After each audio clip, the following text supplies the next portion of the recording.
30장 7절부터 20절까지입니다. 우리 한 절씩 교독하겠습니다.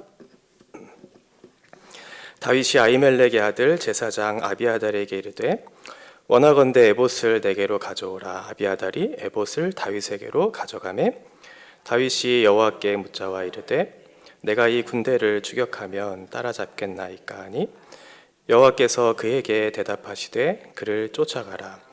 내가 반드시 따라잡고 도로 찾으리라.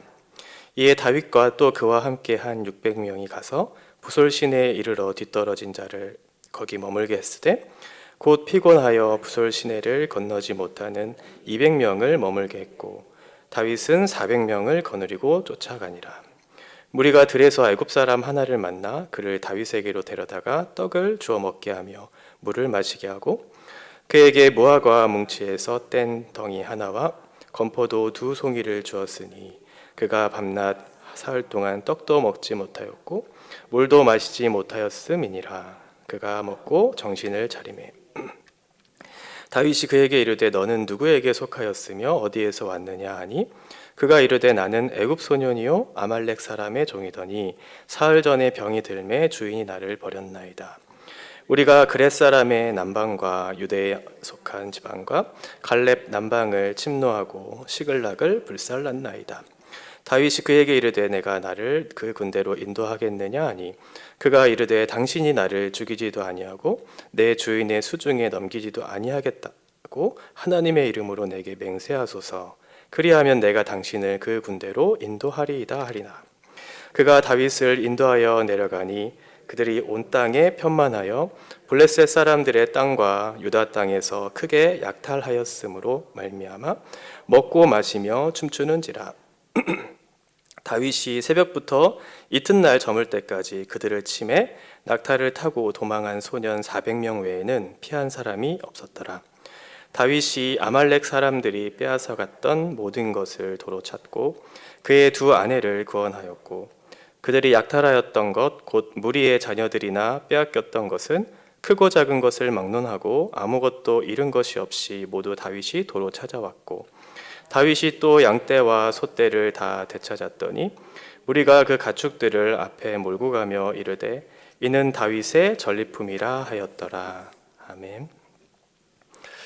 우리는 지난 시간에 다윗이 2번의 위기를 넘긴 것을 우리가 생각해 봤습니다. 블레셋, 그 가드 땅에 있었던 다윗. 지금 아기스가 굉장히 다윗을 신뢰했고 그래서 그 신뢰한 결과 블레셋과 이스라엘과의 그 전쟁 속에 지금 다윗을 포함시키려고 하는 그런 시도를 했었죠. 그런데 그 블레셋의 다른 그 방백들이 그것을 반대하고 막아서는 그런 상황들이었어요. 다윗의 입장에서 지금 아기스의 요청에 그대로 수락을 한다면 동족 이스라엘과 전쟁을 해야 되는 그런 상황이죠. 동족을 자기의 칼로 죽여야 하는 상황이에요. 이스라엘의 왕으로서 그것을 한다는 것은 굉장히 가슴 아픈 그런 일이죠. 동족을 죽여야 하는 그런 입장에 설 수밖에 없는 그런 다윗, 그런 위기 속에서 지금 다른 방백들이 그것을 반대하면서 그것을 이제 막아서는 일들이 있었어요. 전쟁에 참여했어도 문제였고 그리고 아기스의 명령에 의해서 내가 전쟁에 참여하지 않겠습니다 라고 했다면 거기에 대한 보복으로 아기스가 다윗과 그의 가족들을 죽일 수 있는 그런 상황이었죠. 내가 동족을 죽이든지 아니면 나와 나의 가족들이 죽임을 당하든지 하는 그런 절체절명의 위기, 어떠한 선택을 하든지 다윗에게는 위기가 찾아왔었죠. 그때 하나님께서 다윗에게 당신이 개입하셔서 그 다른 방백들의 마음을 바꾸셔요. 그래서 결국은 동족 이스라엘 전쟁과에 참여하지 못하도록 바꾸어내시죠. 하나님의 그런 주권적인 섭리, 다윗 스스로가 지금 자기의 스스로 생각한 마음대로 이 아기스를 찾아서 나섰는데 그래서 결국은 문제가 발생했는데 그 문제를 하나님께서 선으로 바꾸셔서 구원하시는 역사를 보여주시는 그 위기를 넘어서는 것들을 우리가 살펴보았죠. 또 하나의 위기가 찾아왔어요. 이제 동족과 전쟁하지 않는 그런 상황에서 이제 시글락 땅으로 돌아가죠. 그런데 돌아간 그 시글락 땅에 아말렉 군대가 쳐들어와서 모든 성읍들이 불타고 그리고 가족들이 다 그렇게 빼앗긴 상황들이었어요. 지금 다윗에게 있어서는 이제 하나님께서 개입해 주셔서 이 위기가 벗어났다고 생각했는데 시글락 땅에 와보니까 또 하나의 위기가 찾아온 거죠. 더군다나 가족들이 다 그렇게 빼앗긴 상황뿐만 아니라 자기와 함께한 600명의 군대, 그 600명의 군대의 가족들도 있었을 테니까 그들로부터 이제 원망을 당하기 시작하죠. 왜 블레셋과 그 땅에 들어가서 이 위기를 네 스스로 자초했느냐. 어쨌든 600명의 입장에서는 다윗과 함께 동고동락하면서 목숨을 걸고 그 일을 했었을 사람인데 그런 가장 가까운 사람으로부터 지금 다윗이 배신을 당하는 그런 상황이에요. 그들이 다윗을 돌로 치려고 그렇게 죽이려고 하는 상황이죠. 그때 다윗은 어떤 선택을 했을까요? 그저 그 시글락 땅을 보면서 주저앉고 또는 자기의 가장 가까운 그런 신뢰할 만한 사람들이 자기를 배신하는, 그래서 나 홀로 남아있는 그런 상황 속에서 외적으로도 내적으로 다 무너진 그런 상황들, 그러면 자기의 감정이나 자기의 연민에 빠져서 실족하고 아무런 행동을 하지 못했을 수도 있는데 다윗은 그때 아무것도 붙잡지 못할 그 상황 속에서 하나님을 붙잡죠. 하나님께로 나아가 그 문제를 이제 토로하면서 하나님께서 주시는 용기를 얻어서 다시 한번 그 아말렉을 향해 진군하는 그런 역할, 그런 모습들이 지난 시간까지 우리가 살펴봤던 내용이에요. 오늘은 그 구체적인 내용, 이제 이 위기 상황 속에서 보통은 그 사람의 진가가 이때 나오죠. 평범한 일상 중에는 그것이 잘 나타나지 않다가 어떤 특별한 위기가 나왔을 때 그 사람이 그동안 생각했던 것들이 잘 나타나고 그 사람이 어떤 행동을 하느냐의 문제는 그동안에 쌓였던 어떤 일상의 영성들이 축적된 결과 그 특별한 때, 위기의 때에 발생하는 것을 우리가 살펴볼 수 있어요. 사무엘상을 보면 다윗과 이 사울이라고 하는 두 왕, 이스라엘 초대 왕과 그 다음 왕, 이 두 사람이 계속해서 대조되는 것을 살펴볼 수 있거든요. 그런데 두 사람의 모습이 너무나 달랐어요. 위기의 상황 속에서. 사울이라고 하는 사람은 초반에는 잘 나갔던 사람이죠. 그런데 점점 가면 갈수록 하나님의 마음에 합하지 못한, 결국은 자기의 생각과 자기의 욕망을 따라 행했던 그 사람이에요. 사울이 블레셋과의 전쟁을 앞둘 때 사무엘상 28장에 보면 굉장히 두려웠죠. 두려운 마음을 가지고 있었던 사울, 그때 어떻게 해야 했냐면 하나님께 그것을 묻고 하나님의 일을 따라서 그 일을 했어야 할 사울, 이스라엘의 왕이었는데 사울은 어떻게 했냐면 신접한 여인을 찾아가서 그 일을 구했죠. 그것을 통해서 일을 해결해 보려고 하는 그런 시도를 했어요. 반면에 다윗은 이 시글락이 불타고 있고 주변 사람들로부터 원망을 당하고 있는 그런 죽음의 위기를 당하고 있는 그런 상황 속에서 어떻게 했냐면 실족하지 않고 낭망하지 않고 그 자리에서 털고 일어나서 하나님을 붙잡는 일들이 일어났고 결국은 하나님께 용기를 얻어서 그 아말렉 군대를 쳐 부수러 가는 그런 의지를 이제 나타내주는 이런 모습이 나타나요. 이런 두 위기 속에서 사울과 다윗은 너무나 다른 태도를 취했죠. 결정적인 그런 위기 속에서 사울은 아직도 옛사람의 방식을 벗지를 못했어요. 육체를 따라서 자기의 생각대로 자기의 욕망대로 생각하고 선택했고, 다윗은 자기의 생각과 경험을 앞세우지 않고 결정적인 위기 속에서 하나님을 붙잡고 하나님의 방법과 하나님의 때를 기다리면서 악을 악으로 갚지 않고 오히려 악을 선으로 바꾸시는 하나님의 일하심을 이제 기대하면서 기다렸던, 너무나 다른 그런 태도를 취하는 것을 우리가 봅니다. 오늘 본문도 마찬가지로 7절과 8절에 보면 다윗이 아히멜렉의 아들 제사장 아비아달에게 이르되 원하건대 에봇을 내게로 가져오라. 아비아달이 에봇을 다윗에게로 가져가매 다윗이 여호와께 묻자와 이르되 내가 이 군대를 추격하면 따라잡겠나이까 하니 여호와께서 그에게 대답하시되 그를 쫓아가라. 내가 반드시 따라잡고 도로 찾으리라. 지금 용기를 얻었어요. 하나님께서 주시는 그 용기를 가지고 지금 아말렉 군대를 쫓아가는 상황이죠. 아말렉 군대가 어디로 가 있는지도 몰라요. 어디로 가는지도 모르는 상황 속에서 무작정 그냥 그 길을 떠난 거죠. 어쨌든 하나님께서 네가 그것을 쫓아가면 하나님께서 그것을 도로 찾게 하실 것이라고 하는 약속의 말씀을 붙잡고 그 낭망된 마음 모두 버리고 그만하고 싶은 그 마음을 다 버리고 하나님께서 주시는 용기를 가지고 다시 한번 아말렉 군대를 쫓아가는 그런 결정을 하게 되죠. 그런데 다윗이 했던 그 결정은 어쨌든 하나님께서 주신 마음으로 결정한 거잖아요. 그러면 하나님께서 주신 마음으로 결정했으면 그 이후의 일들이 순탄하게 그 일들을 잘 진행했어야 됐을 것 같은데, 그런데 또다시 다윗에게 위기가 찾아오죠. 9절과 10절에 보면 이에 다윗과 또 그와 함께한 600명이 가서 부솔 시내에 이르러 뒤떨어진 자를 거기 머물게 했을 때 곧 피곤하여 부솔 시내를 건너지 못하는 200명을 머물게 했고 다윗과 400명을 거느리고 쫓아가니라. 지금 다윗과 함께했던 600명의 군대가 있었는데 지금 600명 중에 200명이 낙오하는 그런 상황이에요. 이스라엘과 전쟁을 하기 위해서 3일길을 쫓아왔던 사람, 그리고 지금 지도에 보시면 저 북쪽에 있는 아벡에서 지금 그 진을 치고 이제 남유다와 전쟁을 하려고 했었잖아요. 그런데 전쟁하지 않고 다시 시글락 땅으로 내려왔어요. 그 시글락까지 가는 거리가 약 80km 정도 됐다고 하는데 지금 먼 길을 지금 다시 왔는데 또 시글락에서 지금 부솔 시내까지 지금 내려가려고 하는 상황이에요.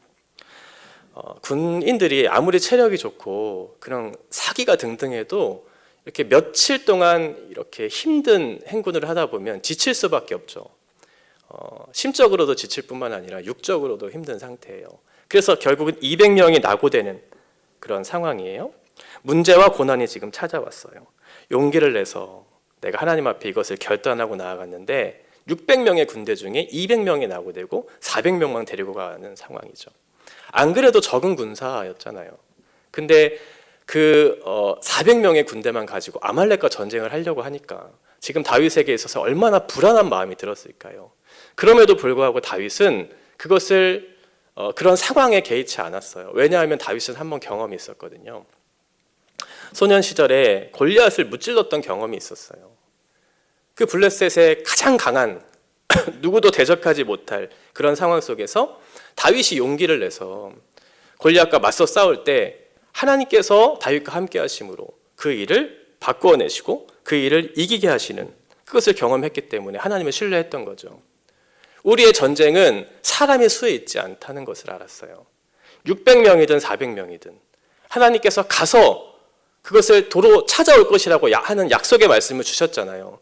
600명이 가면 찾아올 것이고 400명이 가면 실패할 것이라고 말씀하신 적이 없거든요.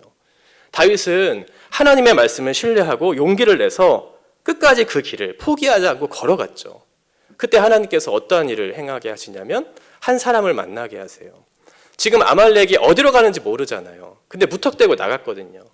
그때 하나님께서 한 사람을 만나게 하세요. 11절에 보면 무리가 들에서 애굽 사람 하나를 만나 그를 다윗에게로 데려다가 떡을 주어 먹게 하며 물을 마시게 하고, 지금 아말렉을 쫓아가는 상황 중에 들에 한 소년이 누워 있는 거죠.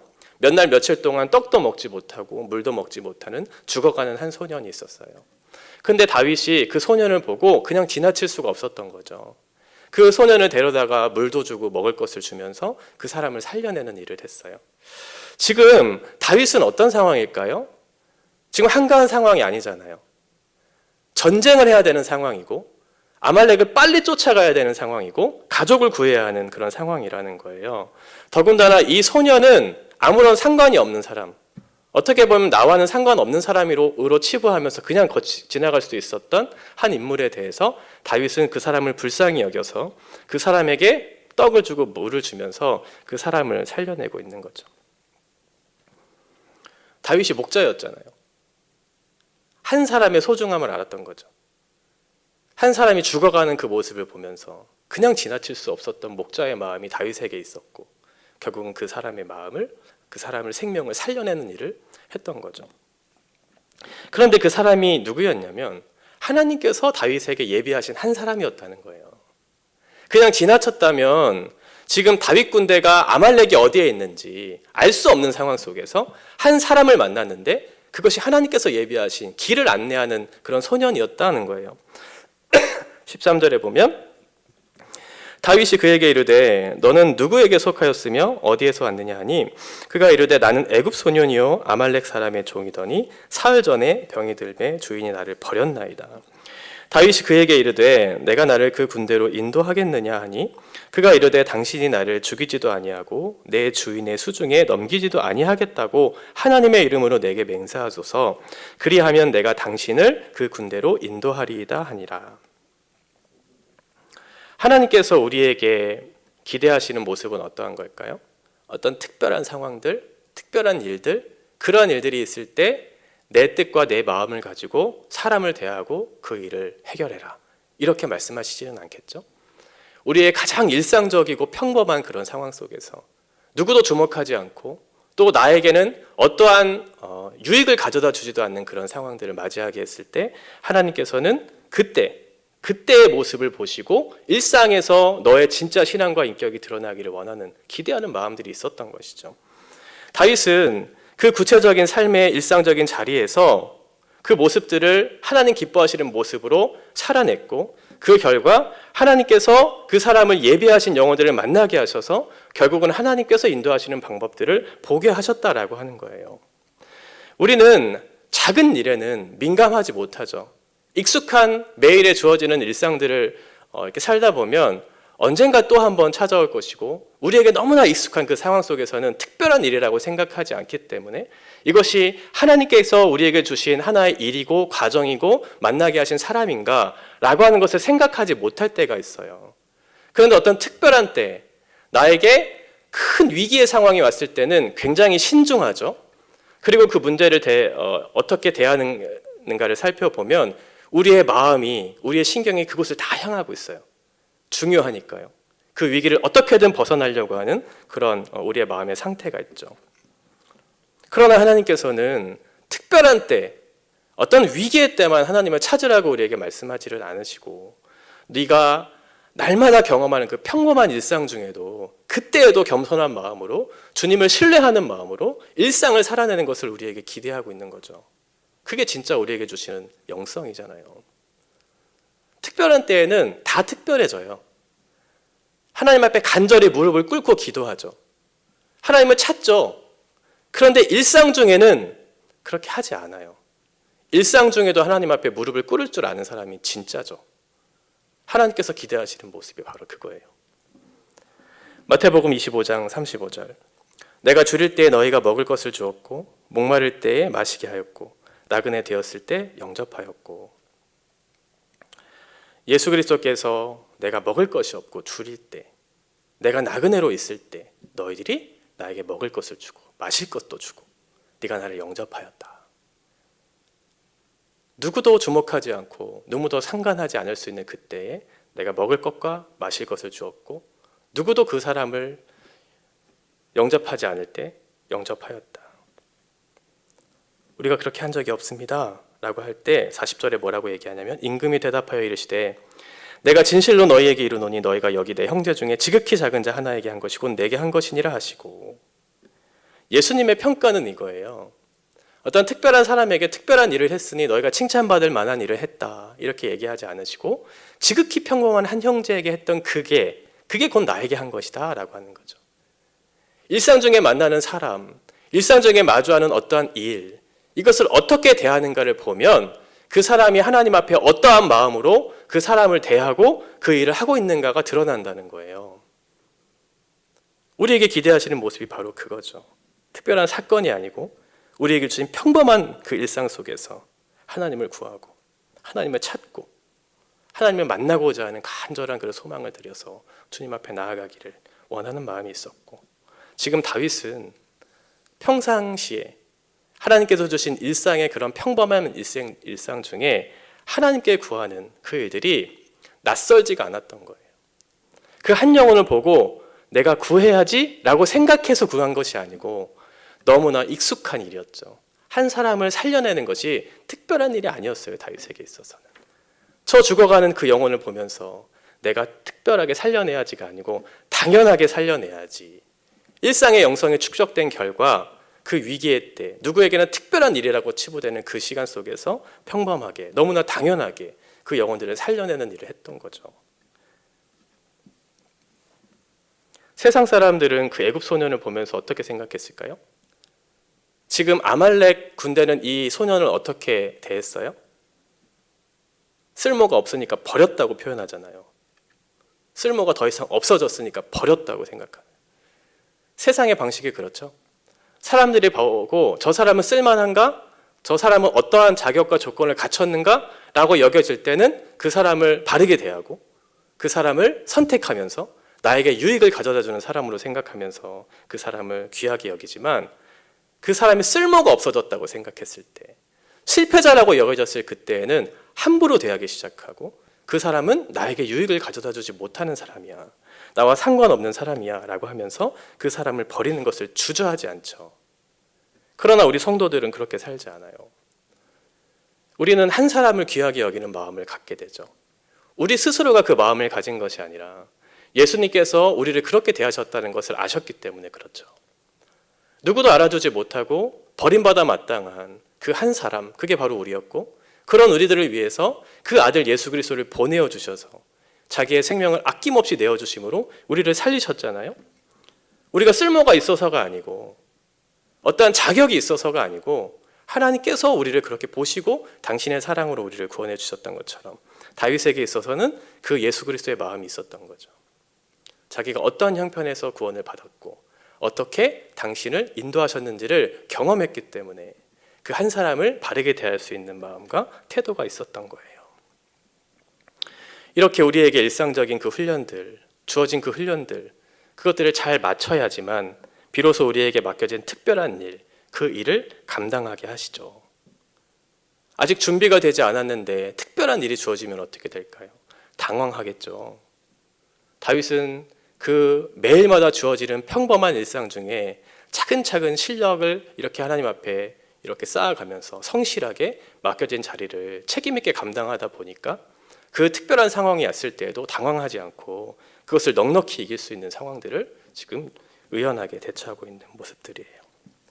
이제 아말렉을 다 무찌르고 이제 전쟁의 승리를 경험한 다윗의 군대가 전리품을 가지고 다시 시글락 땅으로 돌아오는 장면이 있는데, 근데 그때에도 여전히 하나의 위기가 찾아와요. 승리가 주어졌으면 이제 환호하고 즐거워하면서 그 기쁜 소식들을 우리 백성들과 함께 나누어야 할 그때에 인간의 연약함이 여기서 또 드러나는 거죠. 전리품을 가지고 또 싸우기 시작해요.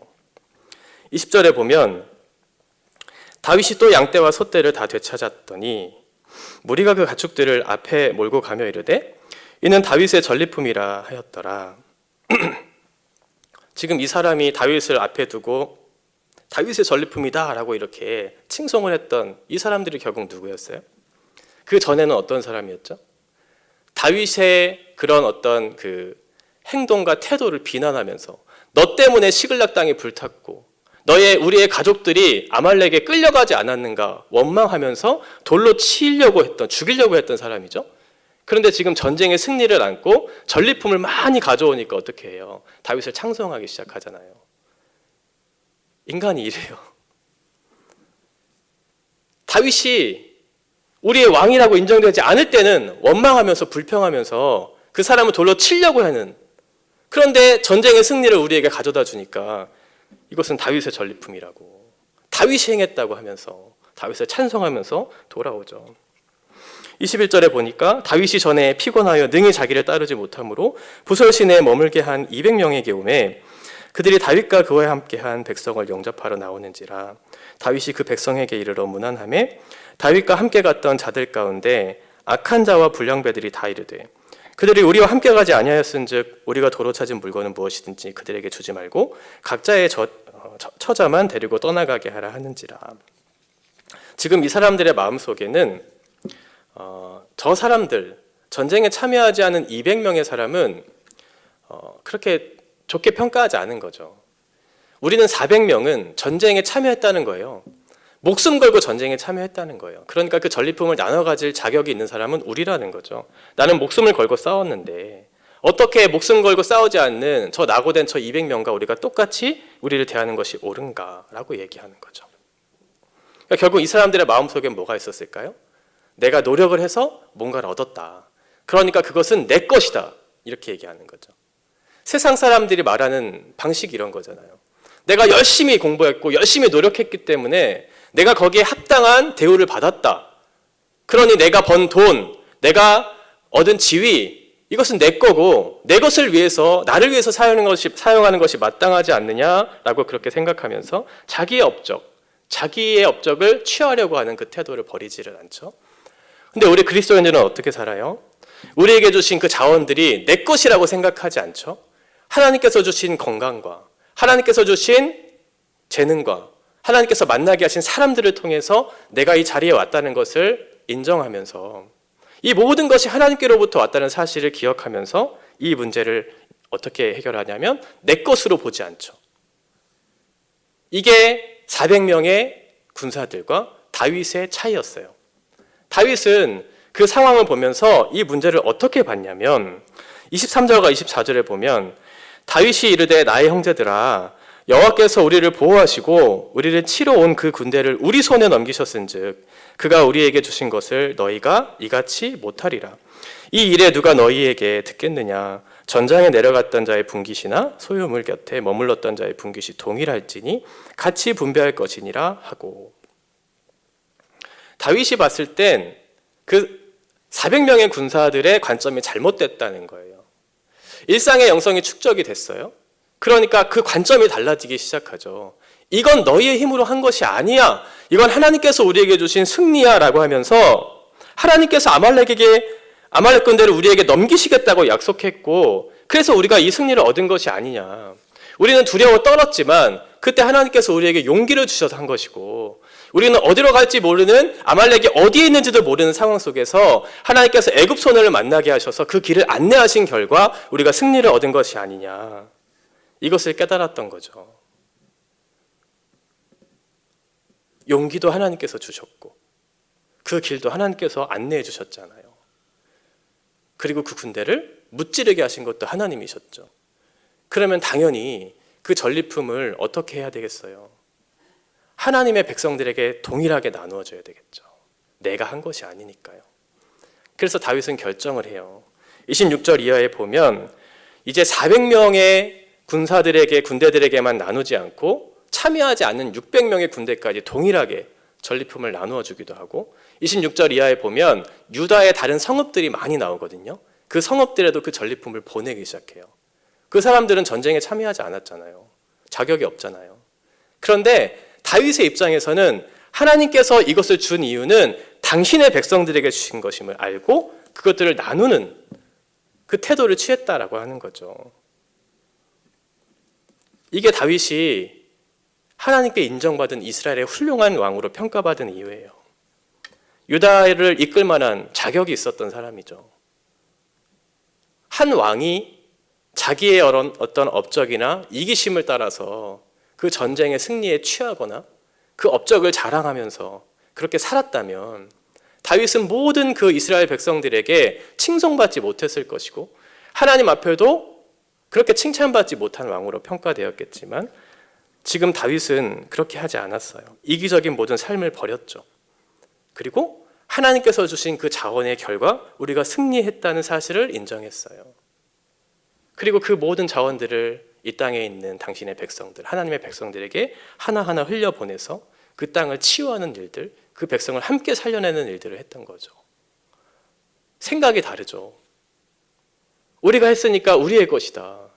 우리의 욕심을 채우는 것이 옳지 않느냐라고 했던 그 사람들과는 다르게 다윗의 관점은 전혀 달랐어요. 이거 하나님께서 주신 것이고 그렇다면 하나님을 위해서 사용해야 되는 것이고 하나님을 위한다는 건 결국은 뭘까? 하나님의 백성에게 그것을 더 공정하게 나누어 주는 것이 아닐까라는 생각을 했던 거죠. 우리도 똑같이 살아야 되겠죠. 우리에게 주신 모든 자원들이 우리가 노력해서 얻은 것이고 우리가 뭔가를 성취해낸 것 같지만 그렇지 않아요.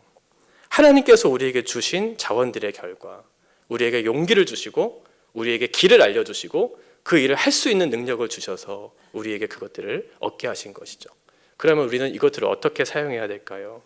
이 땅에 하나님의 마음이 있는 곳에 하나님의 뜻이 있는 곳에 그것들을 흘려보내서 이 땅을 새롭게 하고 치유하는 것에 우리의 생명을 마음껏 들여가면서 주님 원하시는 그 자리에서 이 일들을 감당하는 사명의 자로 이 땅을 살아내야 되겠죠.